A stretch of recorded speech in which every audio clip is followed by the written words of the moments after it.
எதிர்நீச்சல்ல வந்து டிராவல் ஆகி ஒரு ஃபேமிலி மாதிரி தான் பழகிட்டு இருக்கோம். சன் டிவில ஒளிபரப்பாகிட்டு வர எதிர்நீச்சல் தொடர்கிறது என்ற சீரியல்ல இருந்து ஈஸ்வரி என்ற கேரக்டர் நடிச்சிட்டு வந்த கனிகா இந்த சீரியல் இருந்து விலகி இருப்பதா தகவல் வெளியாக இருக்கு. அந்த நியூஸ் குறித்து தான் இந்த வீடியோல பார்க்க போறோம். அதுக்கு முன்னாடி சேனலை சப்ஸ்கிரைப் பண்ணாதவங்க சப்ஸ்கிரைப் பண்ணிடுங்க. அதோட நோட்டிபிகேஷன் பட்டனை கிளிக் பண்ணிடுங்க. சன் டிவில மிகவும் பிரபலமான சீரியல் தான் எதிர்நீச்சல். இந்த சீரியல் 2022ல திருச்செல்வம் இயக்கத்துல தொடங்கப்பட்டுச்சு. இந்த சீரியல் ஆரம்பிச்ச கொஞ்ச நாட்களே மிகப்பெரிய ஹிட் கொடுத்தது. அதுக்கு முக்கியமான காரணமே ஆதி குணசேகரன் கேரக்டர் நடிச்சிட்டு வந்த மாரிமுத்து தான். அவருடைய கேரக்டரும் நகைச்சுவை கலந்த வில்லத்தனமும் சீரியலுக்கு மிகப்பெரிய தூணா இருந்துச்சு. இதனாலேயே டிஆர்பிலையும் நம்பர் 1 சீரியலா எதிர்நீச்சல் இருந்து வந்துச்சு. ஆனா எதிர்பாராத விதமா 2023ல மாரிமுத்து மாரடைப்பால காலமானாரு.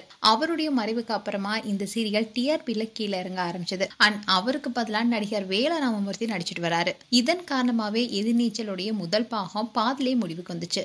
அதுக்கப்புறமா சில மாற்றங்களை ஏற்படுத்தி எதிர்நீச்சல் 2 சீரியலையும் தொடங்கினாங்க. ஆனா ஜனனியா நடித்து வந்த மதுமிதாவும் இந்த சீரியல் விட்டு விலகினாங்க. அவங்களுக்கு பதிலாக பார்வதி ஜனனி கேரக்டர் நடிச்சிட்டு வராங்க. அண்ட் எதிர்நீச்சலுடைய பாகம் 2 ஒளிபரப்பான முதல் நாள்ல இருந்தே கொஞ்சம் டிஆர்பியில அடி வாங்கினுச்சு.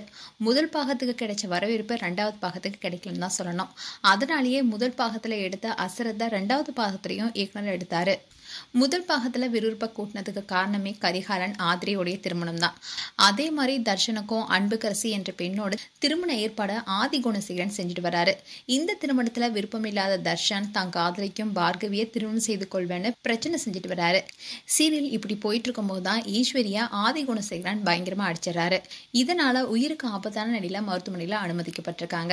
சுயநினைவு இல்லாம சிகிச்சை பெற்று வராங்க. அதோட கவலைக்கிடமாவும் இருக்காங்க. அண்ட் இவங்களுடைய கழுத்து நெரிக்கப்பட்டு சுவர்ல மோதி இருப்பதா மருத்துவர்களும் சொல்றாங்க. இப்படி சீரியல்ல அடுத்து என்ன நடக்க போகுதுன்னு விறுவிறுப்பா போயிட்டு இருக்கு. இந்நிலையில ஈஸ்வர் கேரக்டர் நடிச்சிட்டு வர கனிகா சீரியலை விட்டு விலகி இருப்பதா தகவல் வெளியாக இருக்கு. அவங்க எதுக்காக இந்த சீரியல் விட்டு விலகினாங்க என்ற காரணம் இன்னும் வெளியாகல. அதோட கனிகா தரப்புல இன்னும் இதை பத்தி எதுவுமே சொல்லல. ஆனா சின்னத்திரை வட்டாரங்கள்ல இருந்து கிடைச்ச தகவல் படி ஈஸ்வரி கேரக்டர் முடிவுக்கு வந்ததா சொல்லப்படுது. அதன் காரணமாக தான் கனிகா சீரியல் இருந்து விலகி இருப்பதாகவும் தகவல் கிடைச்சிருக்கு. இதனாலேயே எதிர்நீச்சல் சீரியலுடைய ரசிகர்கள் அதிர்ச்சியில் இருக்காங்க. அண்ட் ஈஸ்வரி கேரக்டர் முடிவுக்கு வருமானு பொறுத்து பார்க்கலாம். மேலும் எதிர்நீச்சல் சீரியல் குறித்து உங்களுடைய கருத்துக்களை கமெண்ட் செக்ஷன்ல சொல்லுங்க.